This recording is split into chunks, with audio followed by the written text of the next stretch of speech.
एक बार भगवान विष्णु ने लक्ष्मी जी को भगवद गीता अध्याय 4 की महिमा सुनाते हुए उन्हें एक बड़ी ही रोचक कथा सुनाई। उन्होंने बताया, गंगा नदी के तट पर काशी नगरी में विश्वनाथ मंदिर में भरत नाम के एक महान ऋषि रहते थे।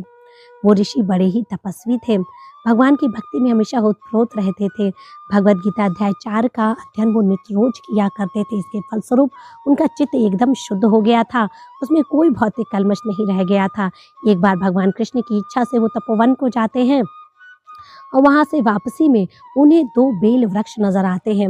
वो उस रात्रि उन्हीं बेल वृक्ष के नीचे बैठ जाते हैं और हमेशा की भांति भगवद गीता अध्याय 4 को पढ़ने लगते हैं।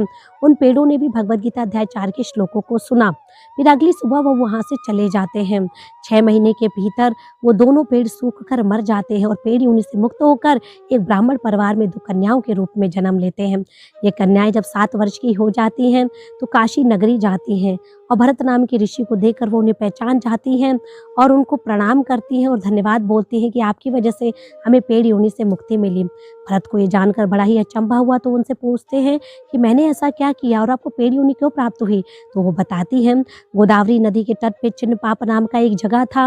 वहाँ पर सत्यताप नाम के एक महान ऋषि रहते थे। वो बड़े ही तपस्वी थे। अपनी तपस्या के बल पर उन्होंने भगवान के चरणों में प्रेम प्राप्त कर लिया था। देवी देवता स्वयं ब्रह्मा जी भी उनके पास आते थे। जब इंद्र को इस बात का पता चला तो इंद्र ने हम 2 अप्सराओं को वहाँ बुलाया और हमसे बोला कि हम उन ऋषि की तपस्या भंग करें। हमने ऐसा ही किया।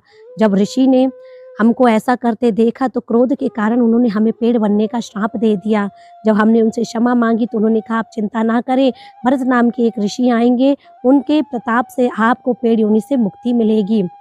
और इस प्रकार हम पेड़ योनि से मुक्त हो गए। उस रात आपने जब भगवद गीता के श्लोक सुनाए, वही श्लोक सुनकर हम पेड़ योनि से मुक्त हो गए। जब भरत नाम के ऋषि को इस बात का पता चला, वो बड़े ही खुश हुए। उन्होंने उनको आशीर्वाद दिया और वो वहाँ से चले गए।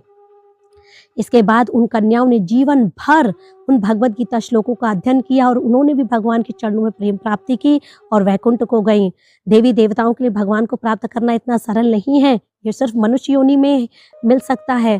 पर चूंकि उन्होंने श्रद्धा पूर्वक भगवान के श्लोकों को पढ़ा विश्वास के साथ, तो उनको इसी जीवन में उच्च पद की प्राप्ति हो गई। तो भगवद गीता का श्लोक पढ़ना कितनी सरल बात है। आपको सिर्फ 24 घंटे में से अपने लिए 5 मिनट निकालने हैं और प्रयास करना है कि जितना हो सके इन श्लोकों को श्रवण करें और अपने जीवन में उतारने का प्रयास करें। इससे आप ही का फायदा होगा।